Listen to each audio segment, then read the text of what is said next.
Okay, let's do this. Good afternoon, ladies and gentlemen. Radu Stefan, my name, and I'm going to talk to you about building the Internet of your things.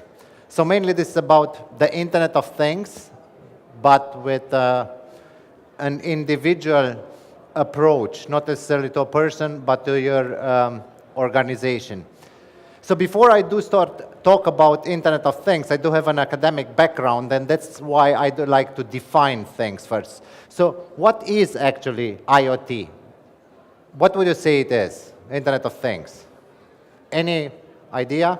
How would you define it? Bunch of devices, yeah, well, first of all, it's a hype.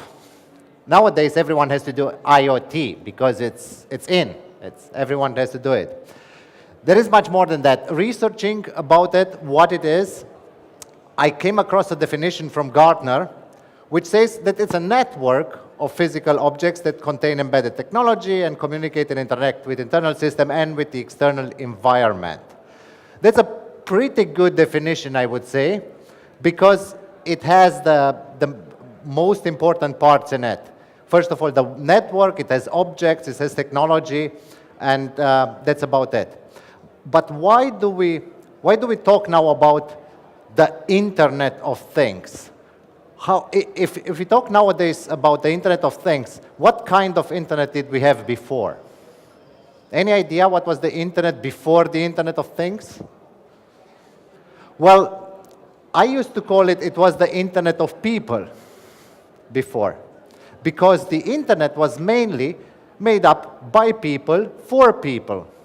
And the Internet facilitated the communication between people. That was pretty much about it. So if you look up a diagram, a rather recent one from 2016, and this is done every year, what happens on the Internet in 60 seconds? You would see a lot of logins on Facebook, a lot of search queries on Google, downloads on App Store, Uber rides, and so on. So you see these things, they are done by humans.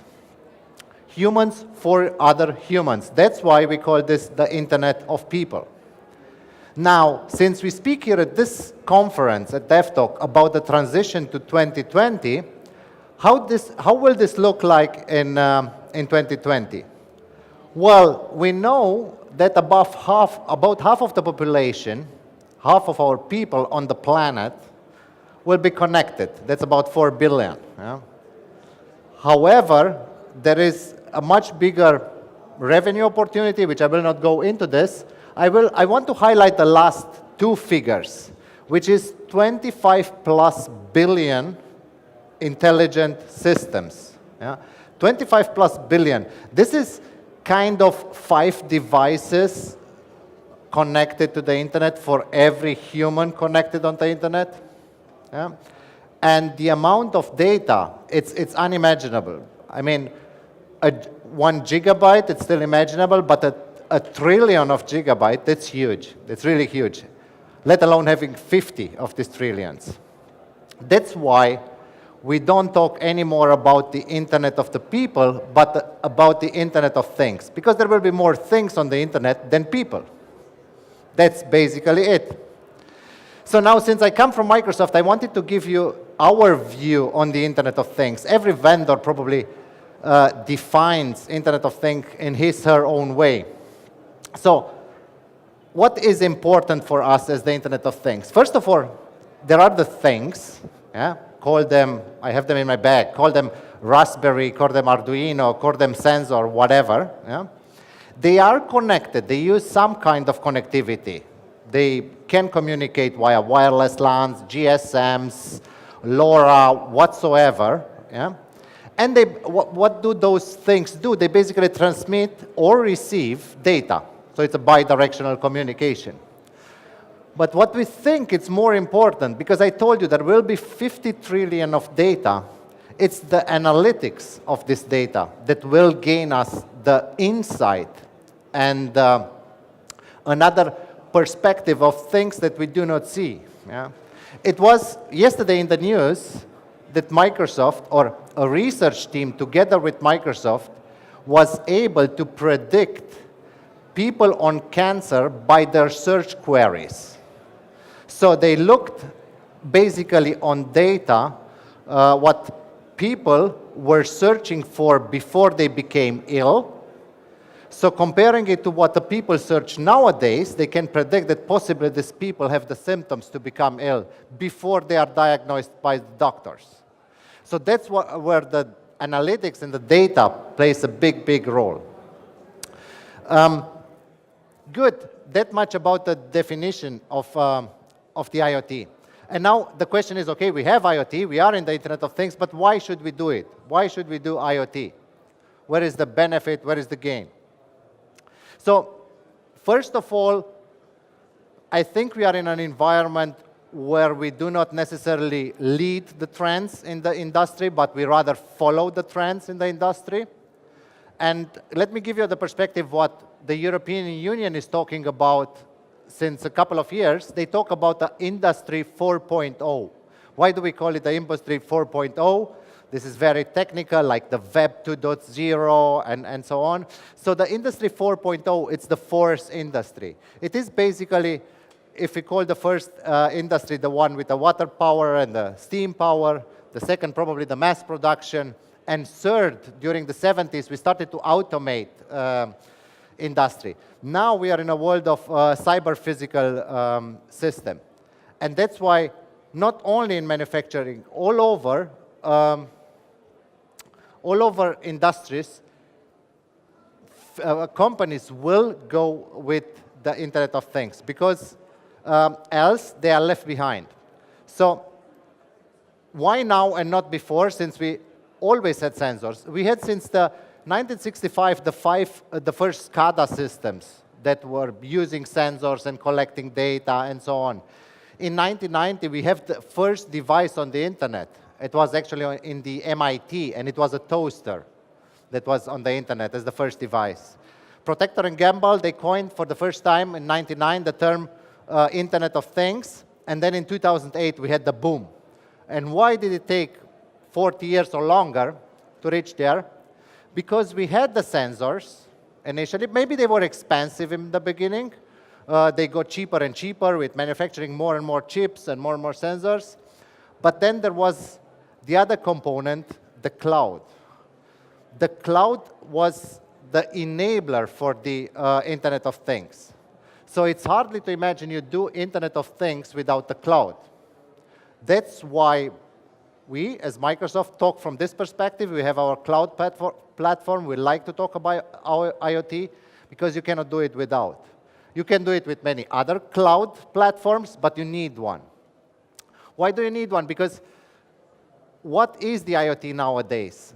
I don't know if you recognize this one. It's not a Tarom aircraft. It's a 787, also called a Dreamliner. A Dreamliner typically uses GE engines, and it has many sensors, a lot of them, actually. And the Dreamliner manages to generate, they are collecting a lot of data on the Dreamliner because it's very modern in terms of electronics. But the plane generates 1 terabyte of data a day, every single day. For the people maybe not that familiar with technology, this is if you have like a hard disk of 250 GB, this is like 4 hard disks. 4 hard disks full, every day per plane.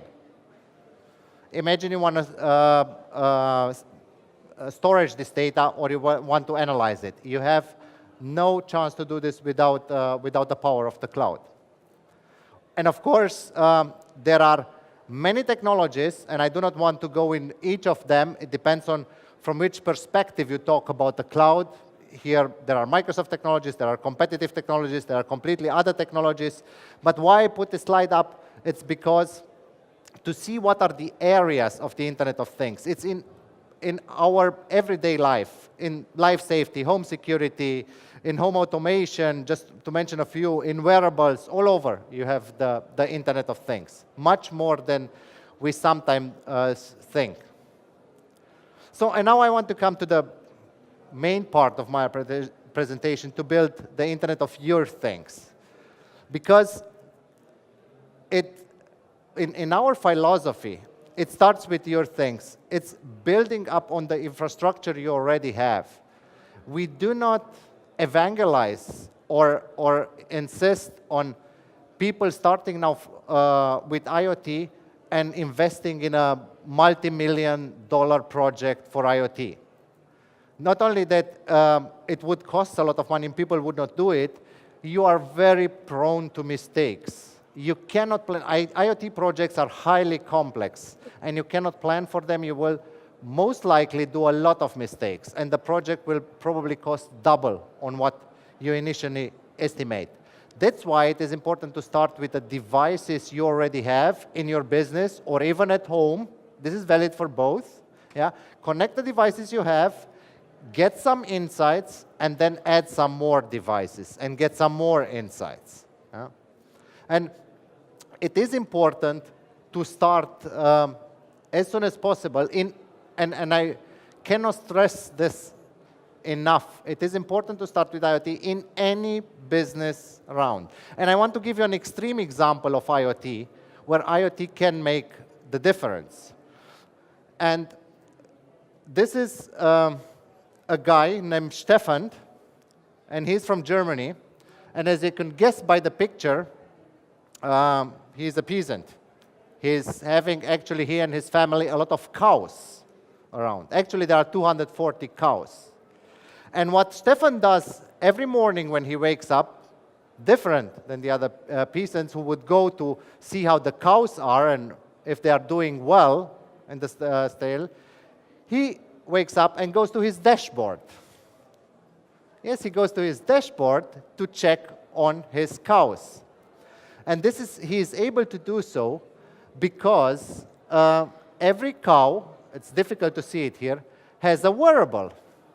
It's, you could say, a Fitbit for the cow. It's around the neck. So I like this story because it's funny on one way, but on the other hand, he's much more productive and can compete on the market because of the investment in this technology. The point is with cows, if you may know it, the milk cows, it's very important that they are in a cycle of giving birth to calves and so that they stay productive with the milk. So, but the problem is the period for the insemination is very short for the cows, and it's typically people spend 20-30 minutes 4 or 5 times per day to observe the cows to know when the insemination period is. And they're losing a lot of time, or they hire a lot of people. Stefan, not only that he is alerted for every cow, possibly on his mobile, the same way you get a WhatsApp message about the insemination period, but he can also predict the insemination period. Because those cows are wearing the wearable, they measure temperature and pulse and so on, what you would measure for humans as well, and they derive pattern. And they know when a cow is ill, what were the patterns before. And if we see the same patterns on another cow, probably this cow will also get ill at some point in time. So with that, he is much more productive and can stay ahead of the competition. So now getting a bit more technical, how does he with by the way, the app is called Healthy Cow 24. That's how it's called. How do they do this? They do it using the Azure IoT Suit, which has some important things. I do not want to get very, very technical here. So there is the device connectivity, the command and control, so that you can send commands to the devices. The stream processing, which includes predictive analysis. So if you look at the data, the more data you have, the easier it gets to predict. Then you can have an automation on that one, or a dashboard for visualization. And all that you can do with pre-configured solutions. And if the time allows it, and it should, I would show you a pre-configured solution, how this looks like. Basically, as a screenshot on your left side, yes, on your left side, it's the pre-configured what you see. So this is when you go into Azure, as a developer, and you say, I want to do an IoT project, and I want to take a pre-configured solution because I do not want to configure all these components, you would get this piece of pre-configured solution. It's very easy. It has a map to localize the sensor, and it has some diagrams to monitor different levels of activity.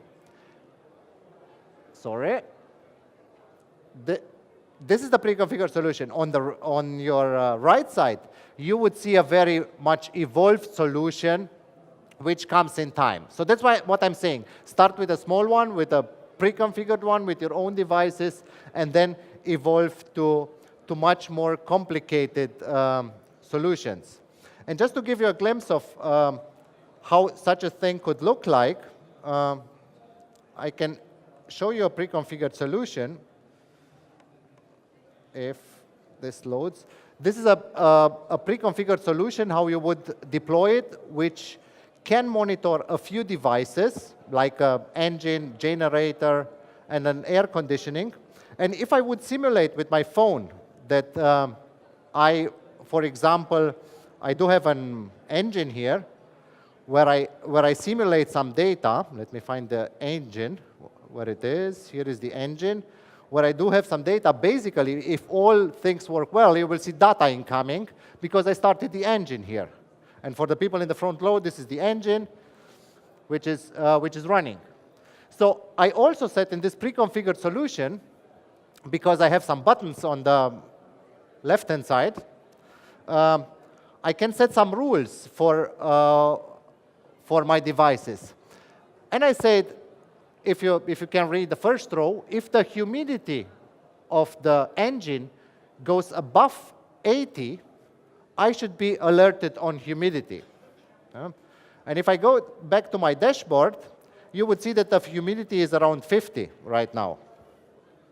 But I do have the possibility, just for demonstration purpose, to change the humidity of the engine, and to let's say we go up to 70 at first, just to see if all this is working, because I have the feeling it's not. Let me reload this one.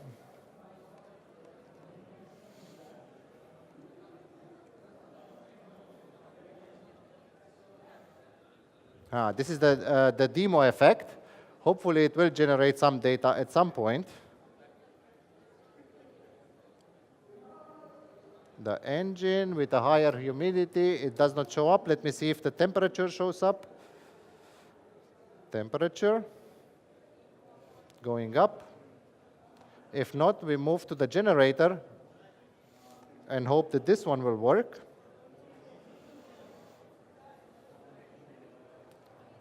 Hope.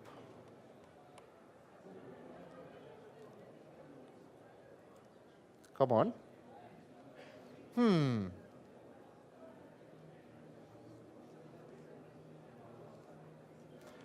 Unfortunately, the demo does not want to work, sorry. Engine, humidity.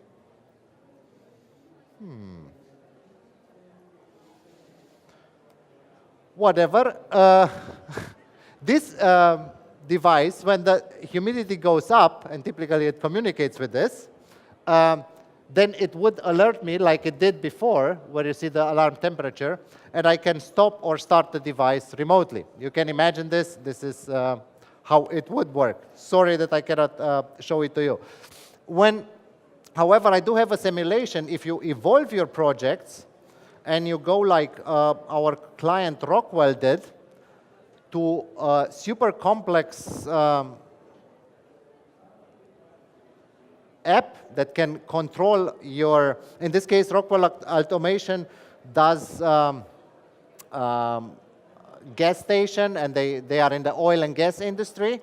So they have a lot of pipes, they have a lot of gas station around, and then they can look around US, basically using the same tools what you've seen on our AOT, and they can check on every gas station what are the issues. They can check on the alerts. If I click here on one alert, I guess, on the extraction,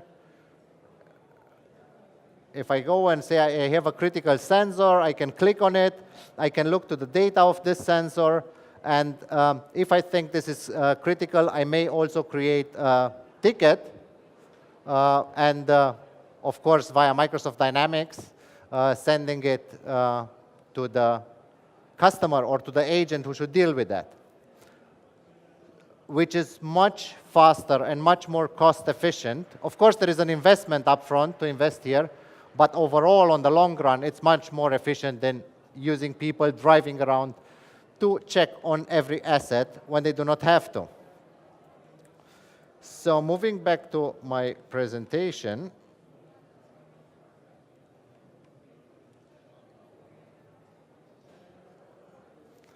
I would want to wrap up on this one.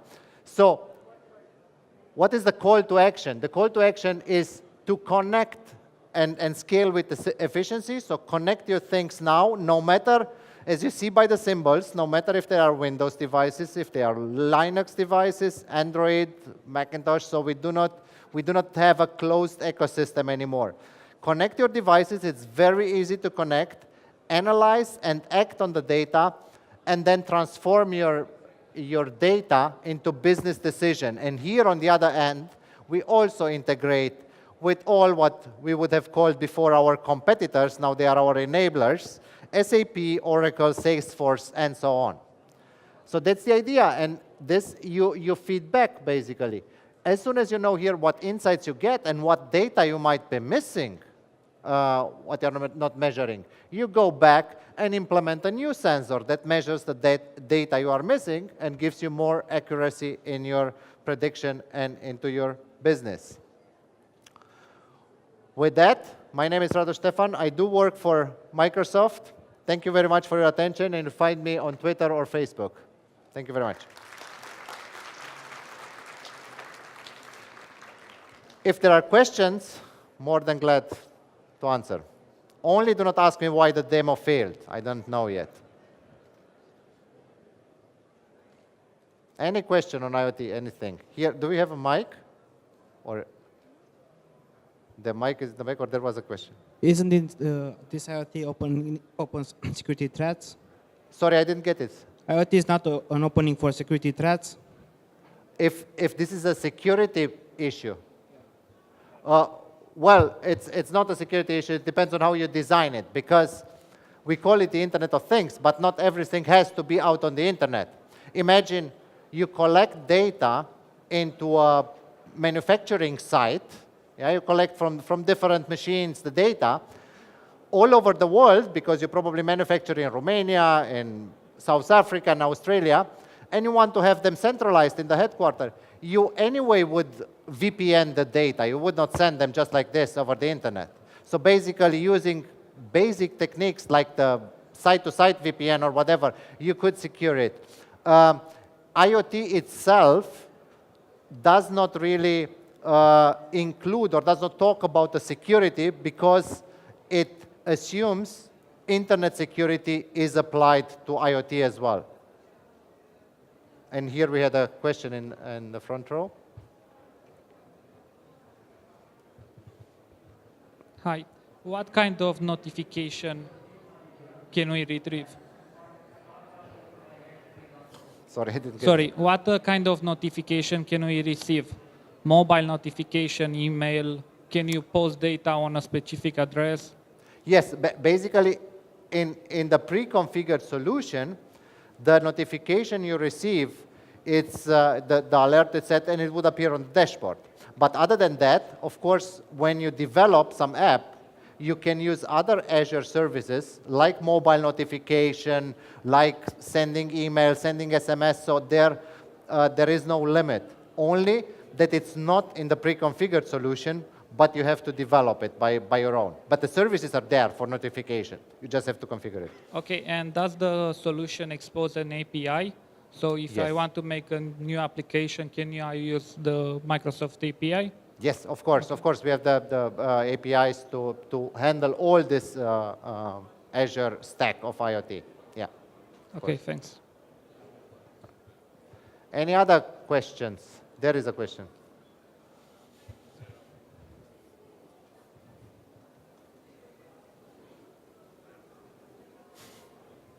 Or shout it out loud and I repeat it.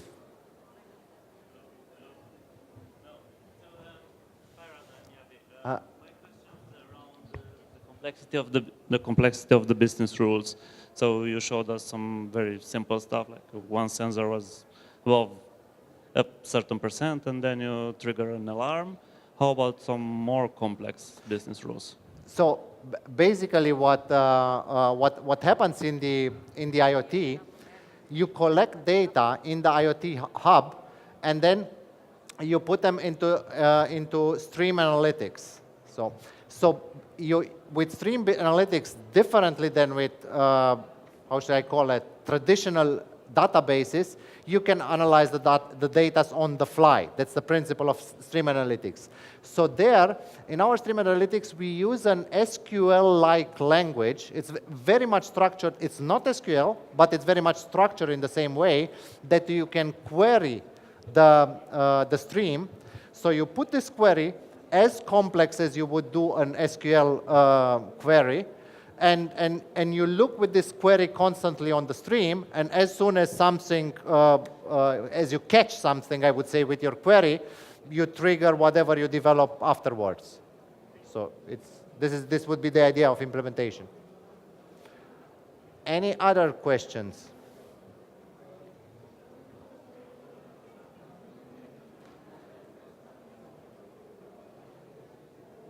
I do not see any anymore, and I think we are way over time. Once again, thank you very much, and enjoy DevTalks until.